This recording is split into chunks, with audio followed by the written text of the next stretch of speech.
the Age of Fission radio show with your host, Lonnie Clark. We stand together and accept that we now live in a world transformed by Fukushima.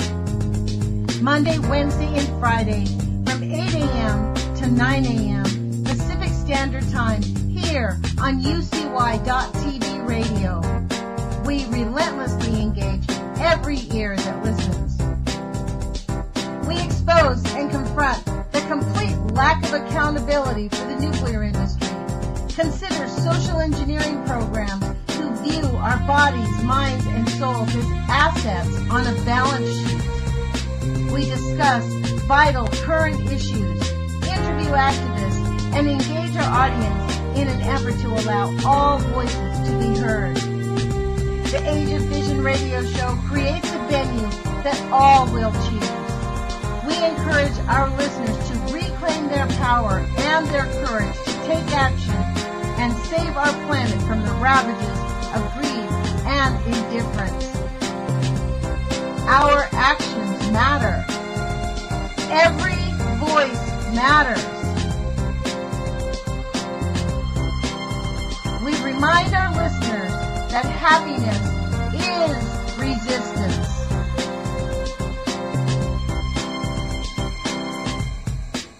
Love is greater than fear.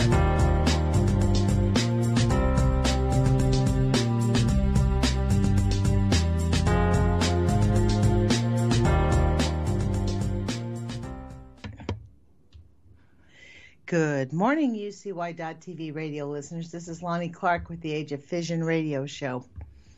Today is April 3rd, 2017. Thank you for joining us. Please remember to share this station with your friends and neighbors. Let them know that they have to go online to find us if they want to catch us live. And thank you for joining us.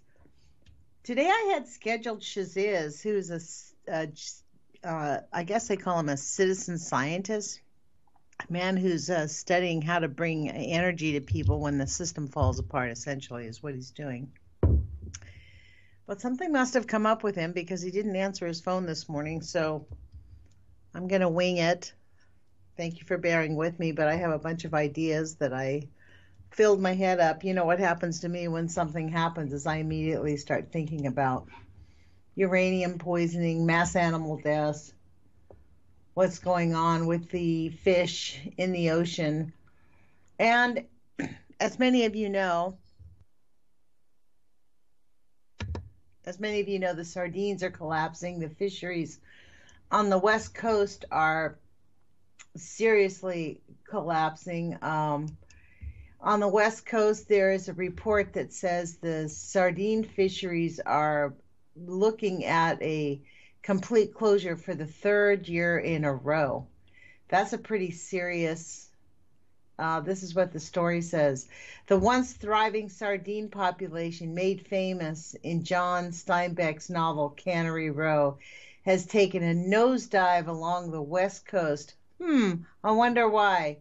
Where regulators are considering a ban on reeling in the tiny bait fish for a third year in a row. Sardine numbers have plummeted 95% since 2006. So again, not one word throughout this whole article about the F word, the new F word, which is Fukushima. By the way, guys, since there's not going to be a guest in here today, if you guys want to give me a call at 718-717-8106, I can add you into the conversation. I'd love to chat with you. That'd be really awesome. But if not, I'm just going to keep reading articles because there is plenty of things to talk about. It's super sad what is happening. The denial is just beyond comprehension. I'm going to skip to the end of this article because they go on blah, blah, blah. Give us the long history and not one word about Fukushima. Not one. The fishery collapse isn't isolated to sardines. Anchovies, which thrive in cold water, have declined over the past decade, largely due to fluctuating ocean temperatures and a lack of zooplankton, their choice of food. The result has been record numbers of starving sea lions washing up. Hold on just one second. I might have gotten a message. Okay. That was not a message from our lovely guest, and I hope she is. If you wake up and you hear this, please give us a call at 718-717-8106, as I encourage anyone else who wants to give us a call. Back to this collapsing sardine thing. Brown pelicans, too, have suffered from massive reproductive failures and are turning up sick and dead in California and Oregon. When was this? Let me just give you the date on this. I apologize for that. Let me read this. Where is this from? This is from the Press Reader, San Francisco Chronicle, March 25th, 2017. Brand new story, folks. So when they're talking about these animals dying, they're talking about them dying right now.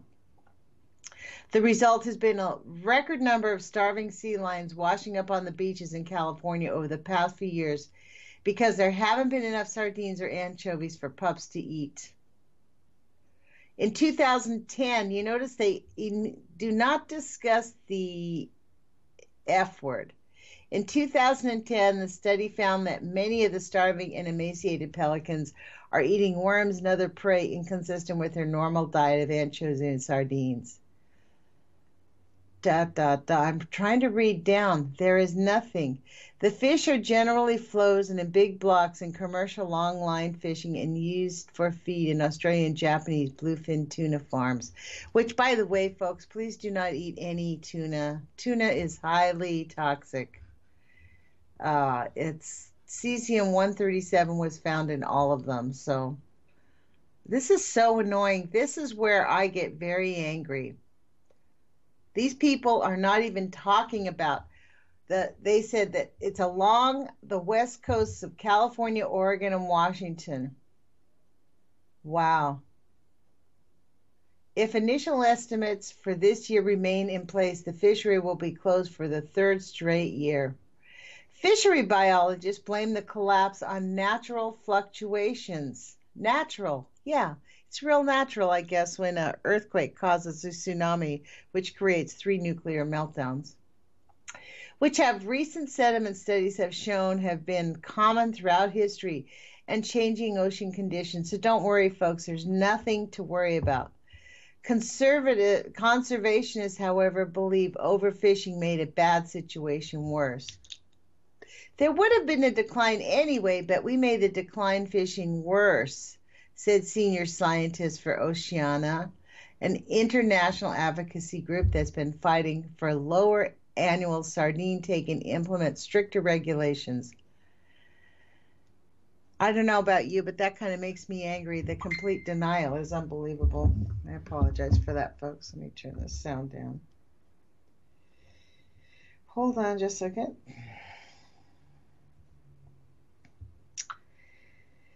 So anyways, so Glenn Wordford, if you're out there, I think you just sent me a text message, and I apologize for my little thing. I just silenced my phone again. If anyone wants to call in, it's 718-717-8106. I'd love to chat with you. Otherwise, you're going to get an hour of me talking, which I have no problem doing, as you've noticed. And I'm going to really refrain from talking about you-know-who, because the insanity is unbelievable. Let's talk about this business of the fishing. They are not even talking about Fukushima in relation to it killing the oceans. That's such an outrage. I mean, such an outrage. You know, when we have big, huge nuclear meltdowns in the United States, folks, they are not going to tell us. That is for sure. The other thing I really did want to talk about was about the kids. They're not kids; they're young adults at the Westlake landfill. They used to be. I interviewed them once before the Standing Rock encampment happened. Alex Cohen from So Much Water from St. Louis, a group of activists who have been going around the country for several years educating people about water. He went to South Dakota for several months, got trained. I'm sure he got trained in civil disobedience because he's taken his actions and brought them back home to St. Louis. And I don't know if any of you saw the news, but there was a group of St. Louis activists who basically decided that's enough. They're just sick and tired of business as usual, which I applaud them immensely.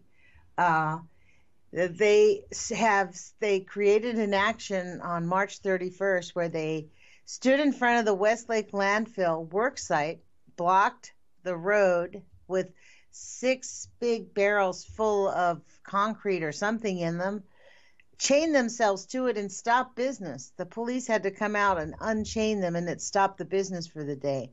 And the reason they did that is they just said, no, this is not going to be business as usual. And they all did get arrested. There was a group of them. From what I saw on the videotape they posted it live, there was like 15 kids young people, they weren't exactly kids, they were young adults who stood up and were willing to get themselves arrested to make the people of that county say, wait a minute, we are not taking this anymore. I mean, all this legislation, how long have I been talking about it? Literally. I mean, on the 14th of this month, we're going to have our friend Wendy Lumetta come in and talk to us about what's going on in St. Louis. But really what's going on in St. Louis is business as usual. The homes have not been bought out. I think there's a 3-mile radius where they're going to be proposing to buy people out. But that legislation has not gotten through the state Senate or through the federal legislators. Republic Services is still just covering it up with the plastic, and when it rains off, you can see the contaminated uranium just leaking right into the river right next to it. It's a complete outrage. So bravo to the So Much Water group and Alex Cohen. He and I have talked about him coming on here. He's very active. The difference is in the time frame, and his ability to pre-record has kept him from coming on. So I'm going to keep after it. Hopefully he'll be able to join us. So one of the things I'm glad, in a way, I certainly do hope Shaziz can give us a call. But one of the good things is there is, let me see what this means, NERS, National, I pulled up the website because home is Nuclear Information and Resource Service. And there is going to be a webcast for which it's www.nirs.org. And they are having a kind of a webinar. I've never done anything like this. Miss Milky the Clown sent me a link and said you have to register. So I did register, and it's going to be, let me see, where is it at? It's a telebriefing. It's going to be at 5 o'clock, April 5th, National Telebriefing on the Season of Nuclear Disaster, 3 Mile Island, Chernobyl, Fukushima with Arnie Gunderson. It will begin at 8 p.m. Eastern Daylight Time, which is 5 p.m. my time. We'll call in early. You have to go to this website and register before you can call in, and then they send you a number for the participant code and you can get in. But anybody who's interested in finding out the newest information about what's going on with 3 Mile Island, Chernobyl, Fukushima with Arnie Gunderson, and getting his opinion and being able to ask him questions directly, which is pretty awesome, I highly recommend you go there. And I want to give a shout out once again to Miss Milky the Clown, who I'm hoping that we can have on here an interview. I don't know if she wants us to tell her name, but so I'll wait. Miss Milky the Clown 1 is her YouTube identity, and She really got the ball rolling with the way she has done reporting on Fukushima. It's been fantastic. Okay. So that is one thing I definitely wanted to tell people about. Now, these NIRS people, Nuclear Information Resource Center, I have spoken to them about figuring out when some of these people can come on there. And to be honest, it's my bad. I've been super overwhelmed and busy with family stuff to be able to follow up in the last few weeks. So I'm hoping that in the upcoming months, we'll be able to interview with some people from NIRS and tell us, because when people think there's no one out there, that is completely not true. There are lots of people out there. Not hundreds of thousands, but there are lots. There's thousands of us. And so there are lots of people who are working really every day. Let me give you the history from the NIRS website. 2018 will mark the 40th anniversary. Doesn't that just make you sick that we have 40 years of information, people who have been dedicating their entire adult lives to stopping these nuclear monsters, and it has not stopped. The industry is not sunk.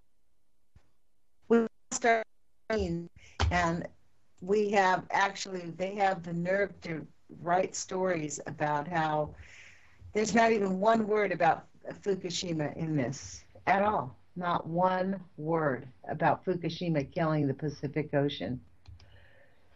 And, you know, every time I have a guest on here and I mention that some scientific type who's a standard, like, well, Chuck Johnson, I think even Helen Caldecott, Dr. Busby, they were surprised at my theory that really global warming is just a cover-up. The word global warming, I mean, think about what global warming means. There's not enough there's not enough plankton for these animals to survive. And why isn't there? Because Fukushima's killing it all. That's really the deal. And here we have this huge story, April 12, 2016, the role of fishing in the Pacific sardine collapse. They're going to tell us that fishing has killed it. In this entire story, not one word about the F word. Again, not one word. So the phone number is 718-717-8106 if you want to give me a call. I'd love to chat from you. So I just got a message that the sound sounded funny, so I'm going to contact the director and give her a little call and see if that happens. My goodness, it's a Monday morning, you guys, April 3rd. So can you believe it? 4 months in. We're 4 months into this year, and I think I'm waiting for the other shoe to drop to see what the oligarchs have planned for us now. How sweet.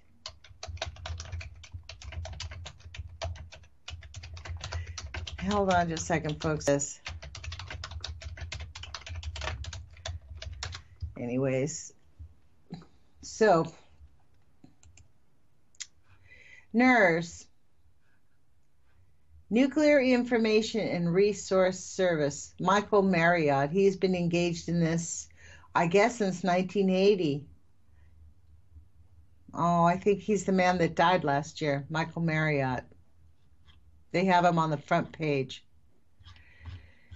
You know, this is a thing. We have been working, many of us have been working just to get people to pay attention. And now what are they doing? They're digging in their heels even worse about the nuclear waste stuff. They want to rebuild Yucca Mountain. So, or actually they want to start spending money doing it. It's so outrageous what they're trying to do. The Yucca Mountain Repository, designated by the Nuclear Waste Policy Act Amendments of 1987, is a deep geological repository storage facility for spent nuclear fuel and other high-level radioactive waste. They're full on trying to revive that once again. And people are stopping it, but This is the thing. Once again, the issue on this whole thing about nuclear is no regard for human life, no regard for any truth. All they do is lie and deceive us. They do nothing but make every effort to lie to us.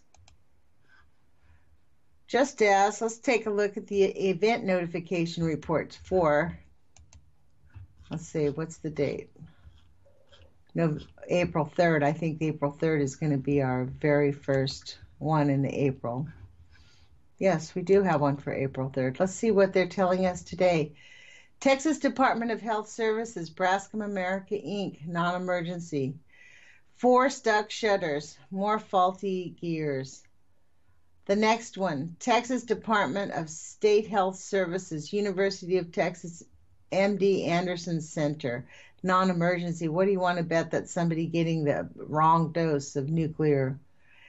Package received with removable contamination. Update. Let's see what they said.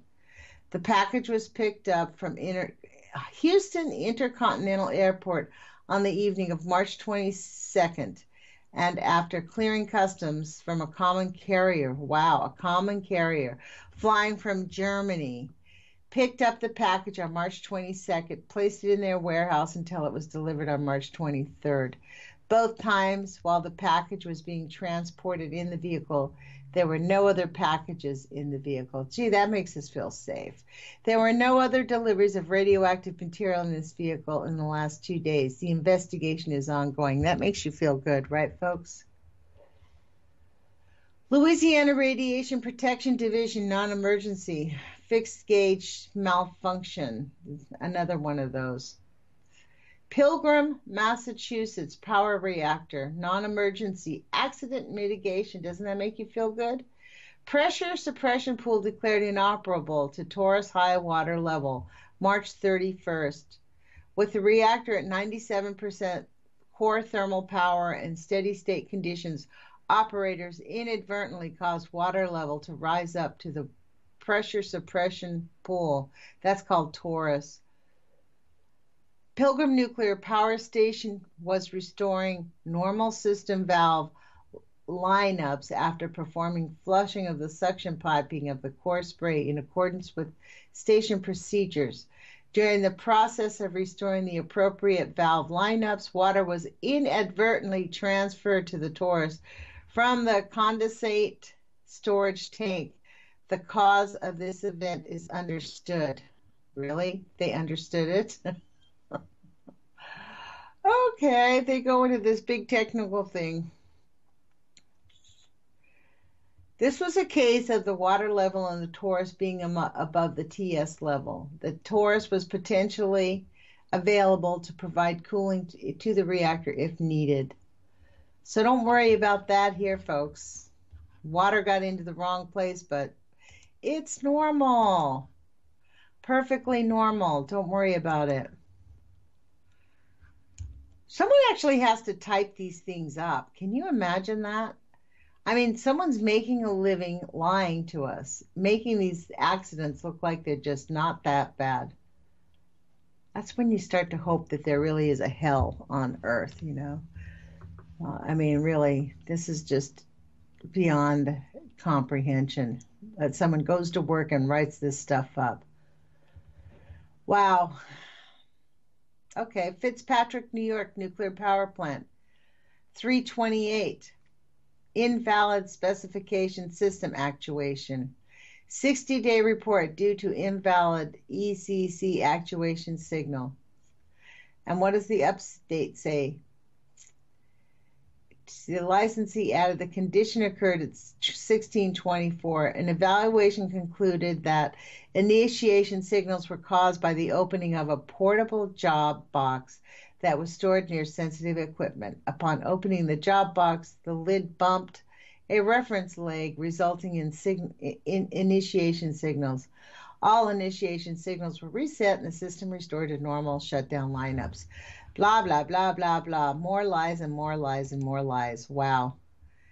So let's take about the mass animal deaths. How about that one, folks?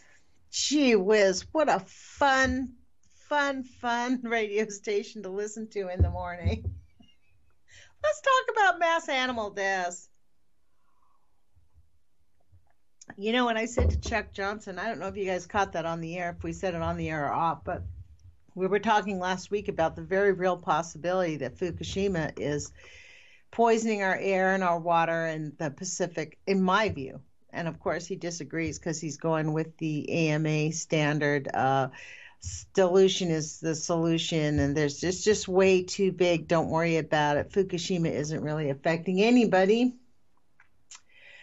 And I told them that we're losing 1 million birds a month. If you add up all the birds around the world, we have seriously been losing lots of dead animals every month. March 27th, reported from Taiwan, 1 million plus birds killed since last January due to avian flu. March 27, 18,000 birds due to avian flu again in Georgia, America. Thousands of dead fish found in a reservoir in Chiclayo, Peru. Problem with that thing at Chiclayo is isn't that where they just had that big massive flood in Chiclayo? I think a couple people died there in Chiclayo. That I actually have been to Chiclayo, Peru, and it is a hideous. It was to me. It smelled like fish. The whole town. It was like super poor, super.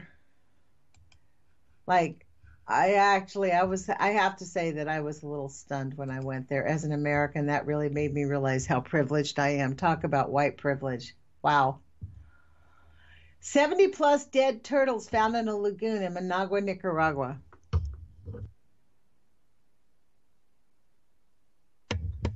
Wow.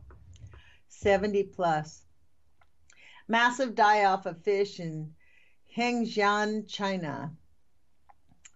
270,000 chickens killed due to avian flu in Miyagi and Chiba, Japan, March 26th.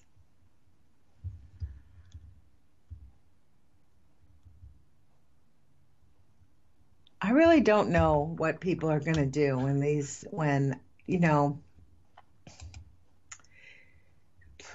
there's not fish coming in off of the whole thing. I mean, when there's no fish coming up dead and the birds aren't dropping dead out of the sky, we know it's going to be bad. They're kind of like the canary in the coal mine, aren't they? So the phone number is 718-717-8106 if anyone wants to give us a call. Shaziz, if you're out there, I would love to have you call in. I think that's what you did the last time, actually. And I'd love to chat with you again. Hopefully I'll be able to get through to him and we can reschedule him for the next time, because he is a guy who has some pretty unique ideas. And I love this idea that we have these citizen scientists out there who are actually going, you know what, if they're not going to help us, we're going to help ourselves, because that is exactly what we need to do. So hopefully we're going to keep on keeping on, guys, because it's the only thing that we can do. Our oceans are in dire, dire, dire straits, as is our cancer rates. Let's just see what that looks like. Cancer rates. Yeah, on the West Coast. Let's see what that says. 2017. I'll bet you there's got to be somebody that says it's skyrocketing. Well, the death rates are down by 20%. Isn't that sweet? Thyroid cancer incidence is rising. Here's an article. Californians experiencing above average rate of advanced thyroid cancer. Disparity, here's one. Here's cited in 2017. Disparities in cancer mortality among counties, U.S. counties.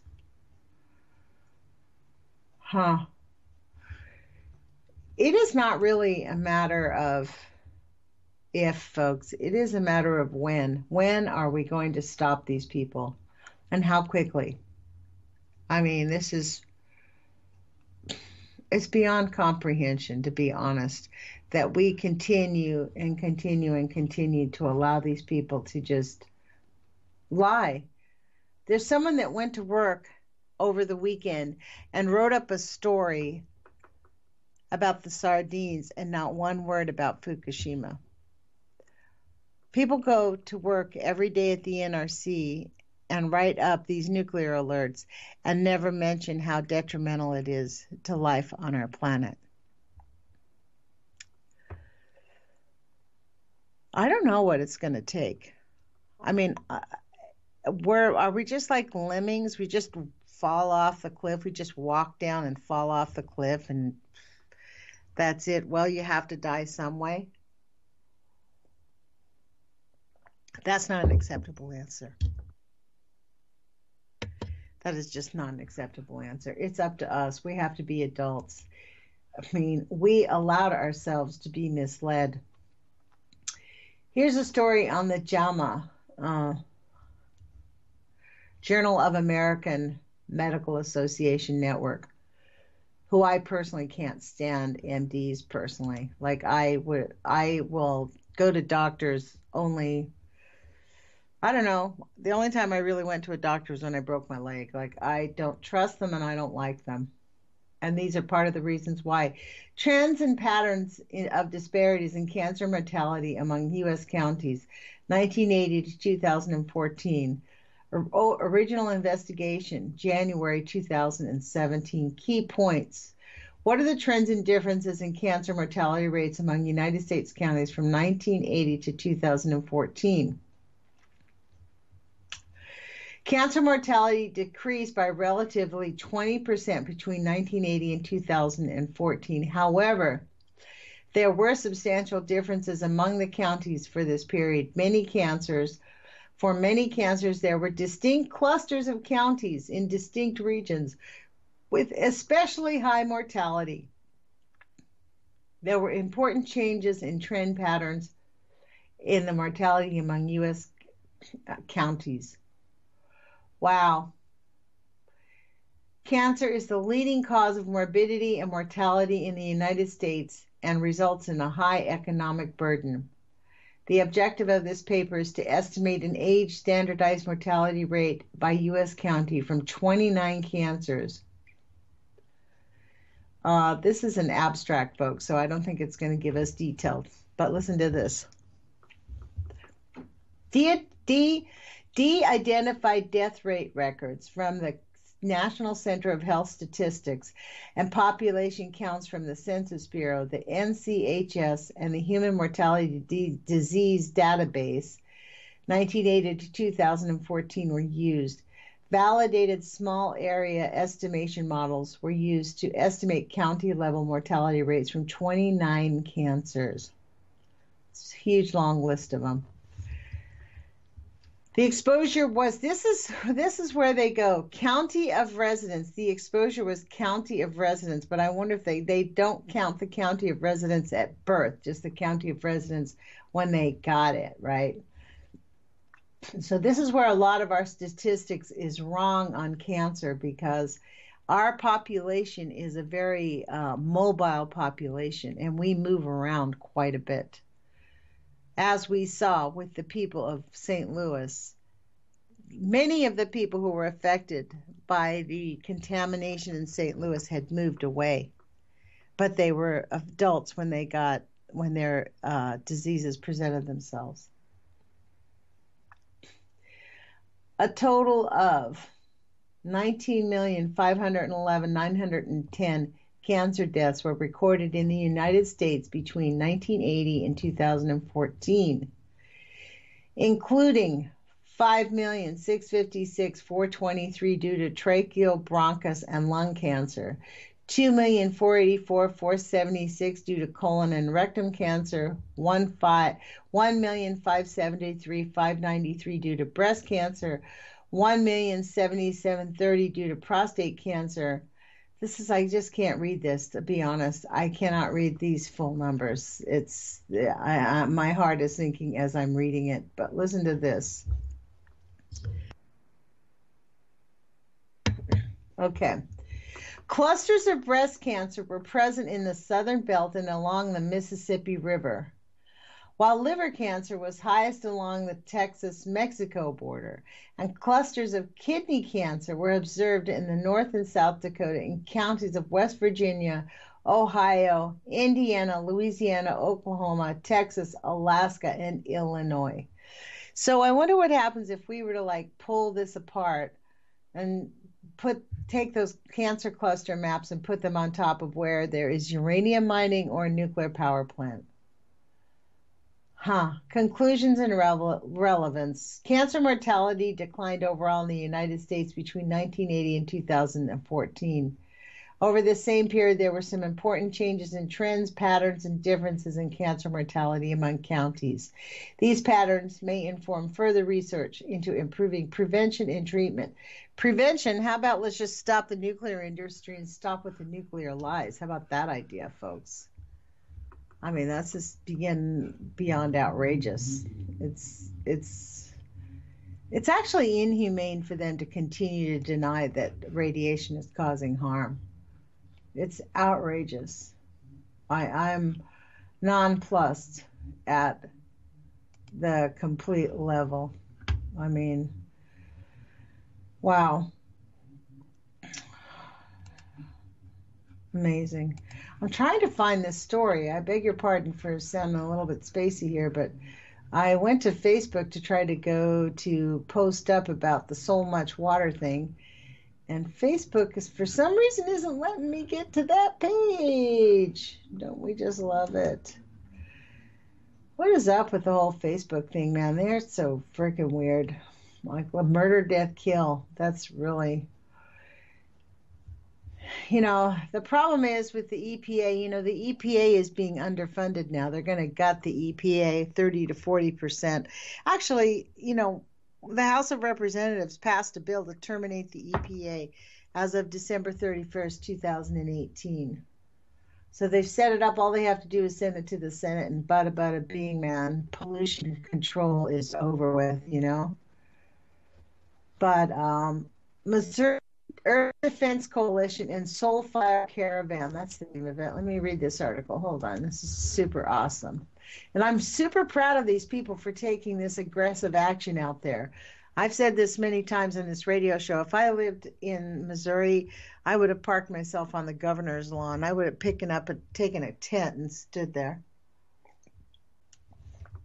There is no way. I'd be taking my family and sleeping in front of the governor's house every night. Earth Defense Coalition and Soulfire Caravan launch a first of series of actions against the Westlake landfill. And it shows a picture of big barrels with painting on it. It says Senator McCaskill, fuse wrap now. Representative Clay, fuse wrap now. Senator Blunt, fuse wrap now. With a picture of a nuclear right in the middle. And 4 people chained to these trash cans filled with something in it that's pretty heavy. On Friday, efforts continued on for accountability and a permanent and safe solution for the Westlake landfill. Activists put their mind, bodies, and spirits on the line to bring the community's demands to the forefront of international news and Republic Service's front door in a format the Missouri elected officials could not ignore. The truth is, this has been a toxic situation since the federal government decided to create and drop the atomic bomb. It has been a toxic situation for over 44 years since the waste was illegally dumped at the landfill. It has only become more toxic to this city as a fire as hot as 300 degrees Fahrenheit at depths at as little as 13 feet has erupted behind the waste. The contaminated groundwater is on track to hit the Missouri River, and the Manhattan Project nuclear waste is being found inside people's kitchens. It is time the federal government end World War II in our city too, and do it immediately with no excuses, said Alex Cohen. The protests began before the sun came up as activists chained themselves to inside of 500-pound cement barrels and put their bodies in front of Republic Services truck storage yard and transfer station to disrupt business as usual. Activists demand immediate action from senators and representatives Roy Blunt, Claire McCaskill, Lacey Klee, and Ann Wagner in rewriting and introducing legislation to transfer purview of the landfill to the Army Corps of Engineers fuse wrap remediation program. This time they demand that their elected officials fight hard on the Senate and House floor to ensure failure is not an option. While this legislation has been introduced once, it did not pass. Losing is not an option. People that live by that landfill are losing every day, Cohen said. Activists asked that everyone call Roy Blunt, Claire McCaskill, Lacey Klee, and Ann Wagner's office and demand the transfer to fuse wrap now. Activists demand a voluntary buyout of all residents 1 mile from the landfill and property assurance 5 miles from the landfill. Activists also demand that Republic Services stop their false slander campaign with the coalition to keep us safe, as well as coughing up $55 million it owes in state fines for its mismanagement of the landfill. While the police may have made the decision to arrest us for our action, we know who the real criminals are. Those that are poisoning our community and spending millions lobbying against a permanent and safe solution while refusing to pay fines to the state, Cohen added. Activists ask that people across the country divest from Republic Services by asking their local governments, universities, and businesses to terminate contracts with the corporation. Not another of our penny of our tax dollars to the corporate bully that is poisoning our homes, waters, and soil. While our actions may have come across as crazy to some, there is nothing more crazy than what has been allowed to happen at the radioactive landfill that was burning behind our blockade. There is nothing more crazy than the fact that 44 years later, this community still does not have peace of mind and a solution. The time for talk and playing by the rules are over. Our nonviolent civil disobedience campaign has just launched, and we will not stop until the rightful demands of our community are met. We ask that all humans of our community frightened by this situation in Bridgeton join our campaign, Cohen said. And who wrote that? I just started reading. This is on an online journal called earthfirstjournal.org. That's how you can find it, and that's where that is. And that is pretty awesome, and I applaud you, Alex, for doing that. It's super awesome. So, anyways, so I guess the sound is okay. I've been told that it's okay. So that's the good part.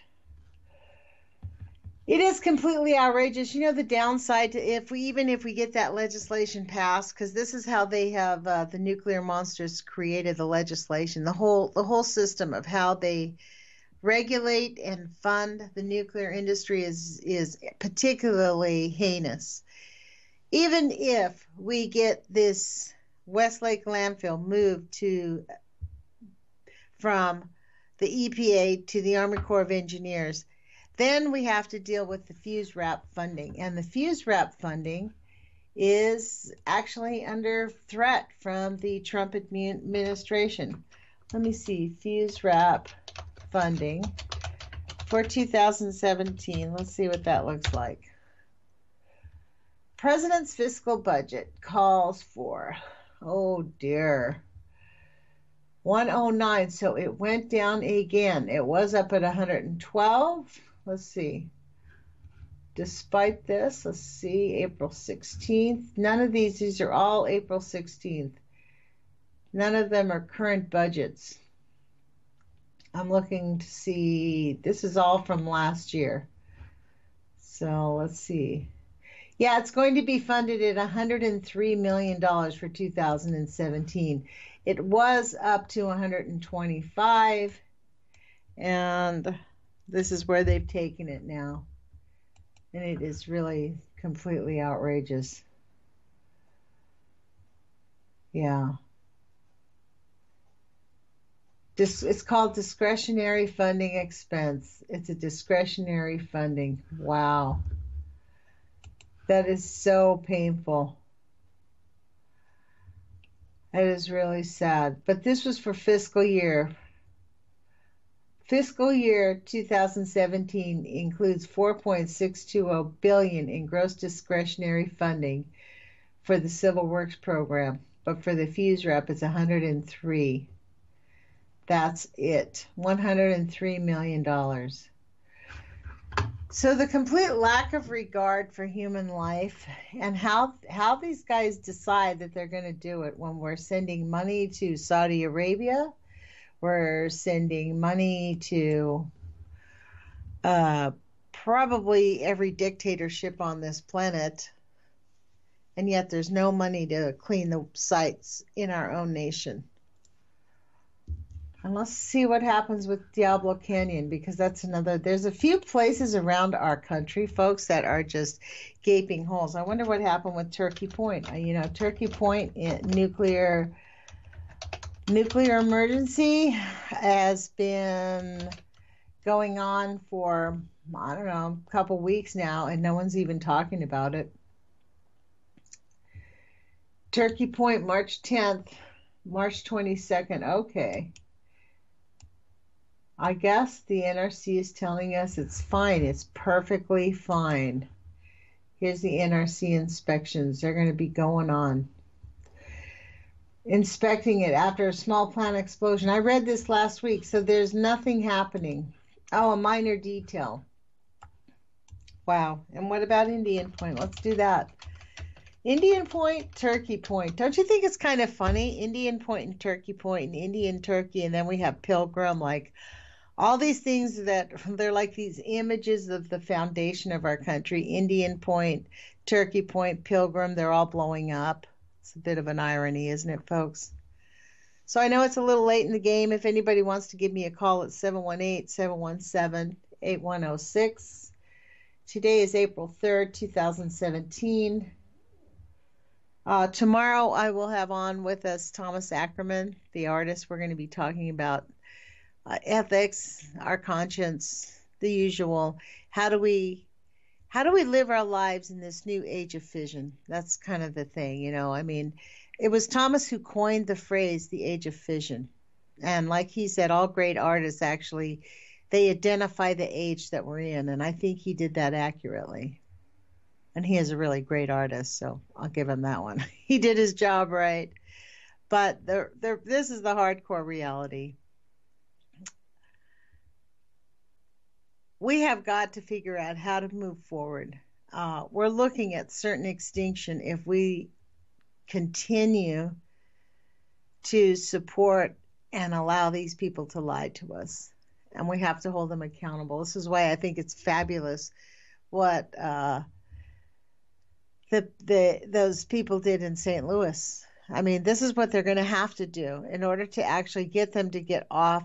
Can you imagine we live in a country where people have to actually get themselves arrested so that their elected officials will take it seriously so that they can stop having burning nuclear fuel going into their house? The smoke from burning nuclear fuel going into their house. And it's not just the nuclear fuel that's offensive there. Let's be really clear. This is a fire that started because Monsanto and Bechtel did not even use their own safe practices. And it happened to be that there was this nuclear fuel buried there, which they didn't know about. Or so they say they didn't know about it. Oh my gosh. We have some big, heavy journeys to carry, folks. This is why I think people need to learn EFT and meditation and, learn to clean your diet up and get yourself right, because let's just be clear. Life as humans has never been easy. We're small creatures on a big planet. And, our worst enemy is ourselves. It's our complacency. It's a decision to want peace more than we want justice. So, what happens is when injustice take over, it destroys your peace. It destroys justice. And right now we're living in such an upside down, crazy world. It's unbelievable. And nuclear is just the tip of the iceberg. Seriously, just the tip of the iceberg. Oh, let me see. I want to tell you guys again about this NERS telebriefing. You have to register, so you have to go to NERS. That's www.nirs.org. And register, and you want to look for the National Telebriefing of the Season of Nuclear Disaster, 3 Mile Island, Chernobyl, Fukushima with Arnie Gunderson. 8 p.m. Eastern Daylight Time, 7 p.m. Central Daylight Time, and that will be 5 p.m. Pacific Standard Time. So you register, and they will send you the conference number to call in. It's a conference line. And then they will give you an individual participant code number. So you have to call in 5 minutes early, and then you get to be in on this telebriefing. The more people we have in on this, the more we can all understand. So it's pretty important for people to actively engage as often as they can. Because we can't just let them continue to do this. Cancer rates are off the charts, folks. Death rates are off the charts. Heart attacks are off the charts. Just to give you an update on my nephew, he actually is doing well. Doctors have said that he's going to survive. As I don't know if any of you heard this, but my nephew, who's 11 years old, had a heart attack, lives up in the Puget Sound. And just like every single article that we find on the internet about any of these animal deaths, not one word about Fukushima. Nothing. And in fact, the Fukushima residents were forced to move home. Moving back in. They moved back in yesterday. I'm sure we'll be able to find an article on that one.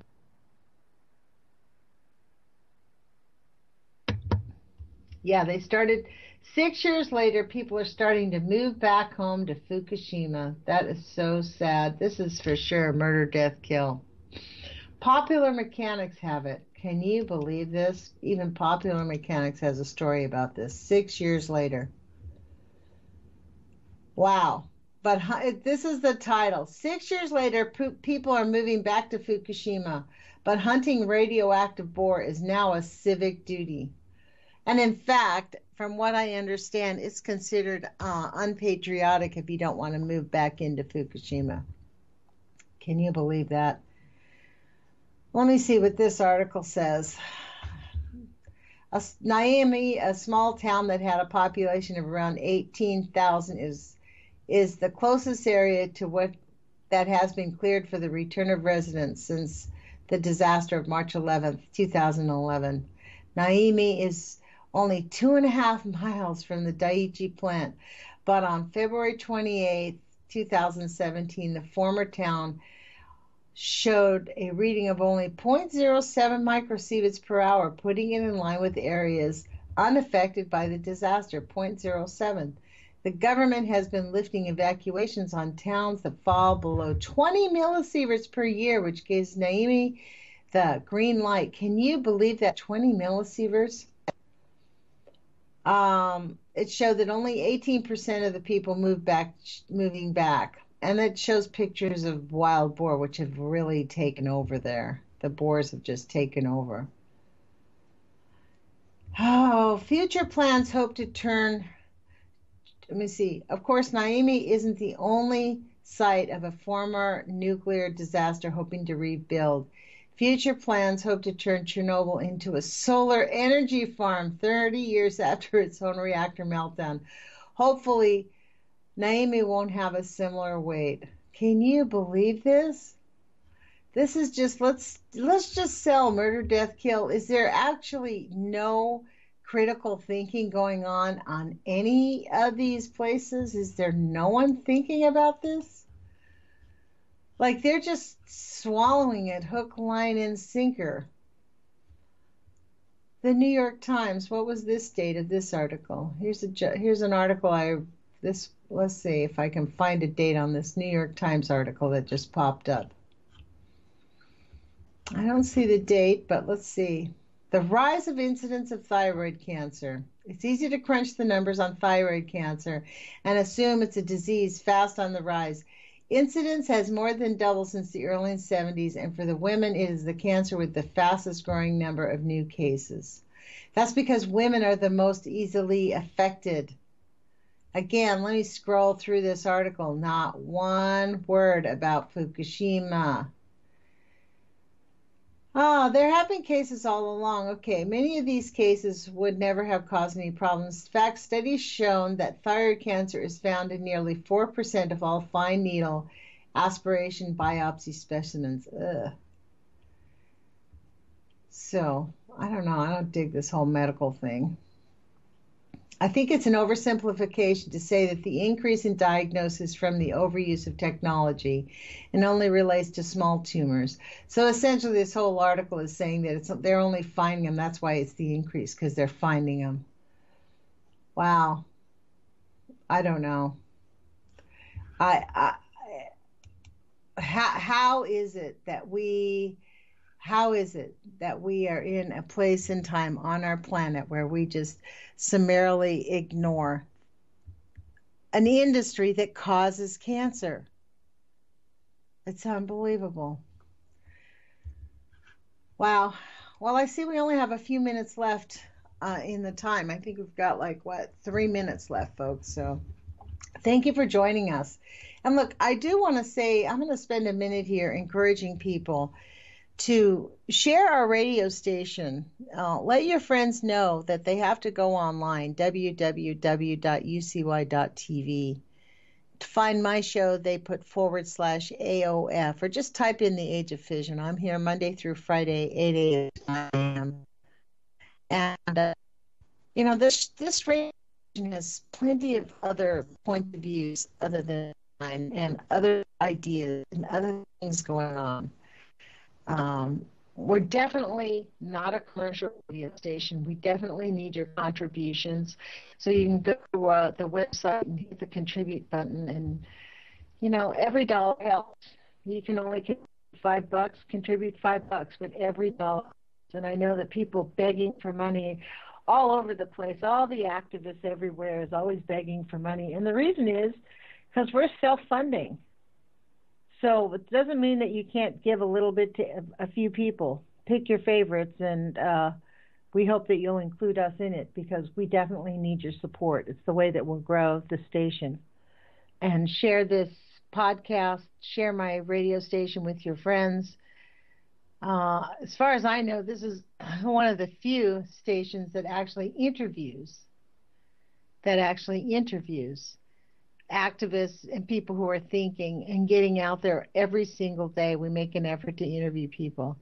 Unless, of course, like today, like Shaziz had something come up and couldn't answer the phone. But we'll reschedule him because his information is good.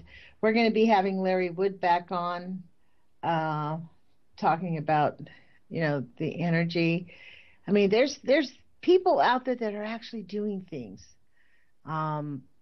Alex Cohen and I have been talking about, he's been trying to figure out a time when he can come on. I do hope to have the people from NERS on. And you know who else is coming back is Nancy Newell and Heidi Lambert, who I totally love. I love interviewing them. So, look, we appreciate everybody here putting on your good time. So put your courage feet on, you guys. Take some action. Share our radio station, and we'll talk with you guys tomorrow.